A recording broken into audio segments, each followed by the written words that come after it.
Welcome to Talk of the Town. Steve Gaito has joined us again. He's a partner with us at WHHI-TV.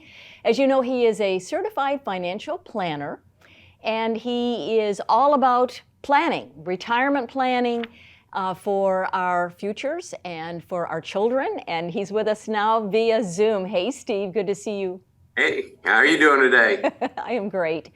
Let's just jump right in about all the variables that are out of our control that we want to control, but we can't, like our health and our longevity and inflation and investment returns, and it just gets overwhelming, Steve. It goes on and on. And that's one of the frustrating parts about retirement is that there are those variables that you really have no control over what happens. I mean, we've seen the inflation, the impact that's had. We've seen what the stock market's done. And that's really why it's frustrating. There's a survey that's come out that shows satisfaction in retirement from the 80s today has gone down every single year. Well, ironically, that was when the 401k plans replaced your traditional pensions. And so before then, you really had to worry about inflation. Now you've got to worry about all these other variables in addition to people living longer. That's that longevity risk.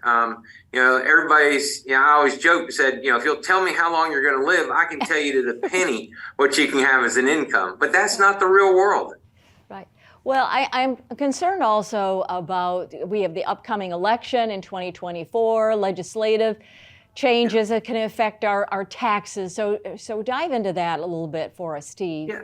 Those are the two risks that most people don't prepare for. One of them is called tax risk, and that's that you're going to pay more taxes in the future. And we know that's going to happen because of two factors. The first is that the Trump tax law sunset in December of 2025.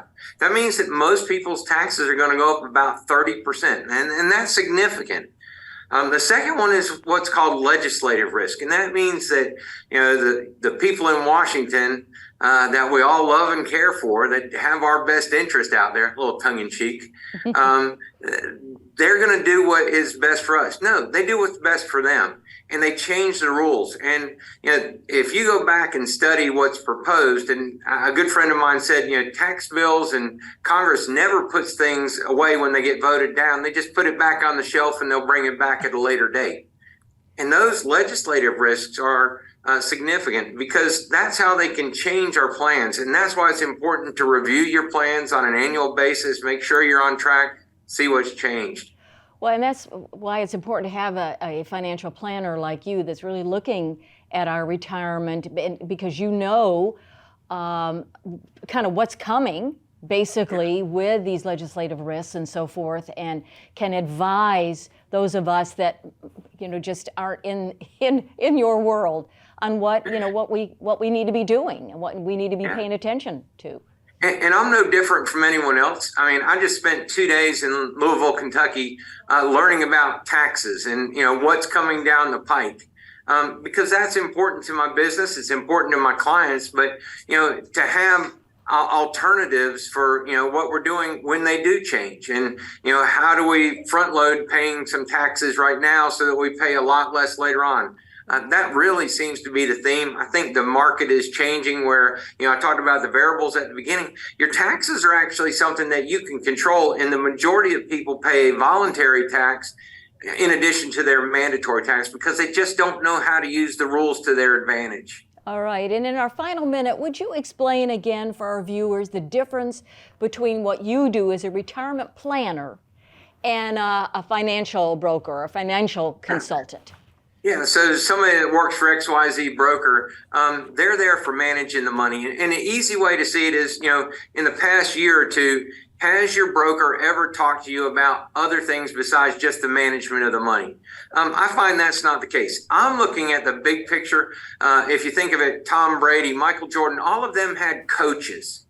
And their skill was great. I mean, they're some of the best ever to play the game, but they still needed a coach that was there to guide them through, what this team is going to do or what that team's going to do. As a financial planner, I'm trying to bring all those pieces together. I don't want to manage the money. That's not my gig. Right. But I love helping people figure out how they can pay less taxes, how they can pass more on to their kids, how they can protect themselves against a long-term care event. Those are things that I can easily quantify. and work with them to have some certainty in retirement, or at least minimize some of those volatility indexes that are out there. Very good. Thank you for this update and great tips. As always, Steve Gaito, a certified financial planner. Thanks, Steve. Thank you.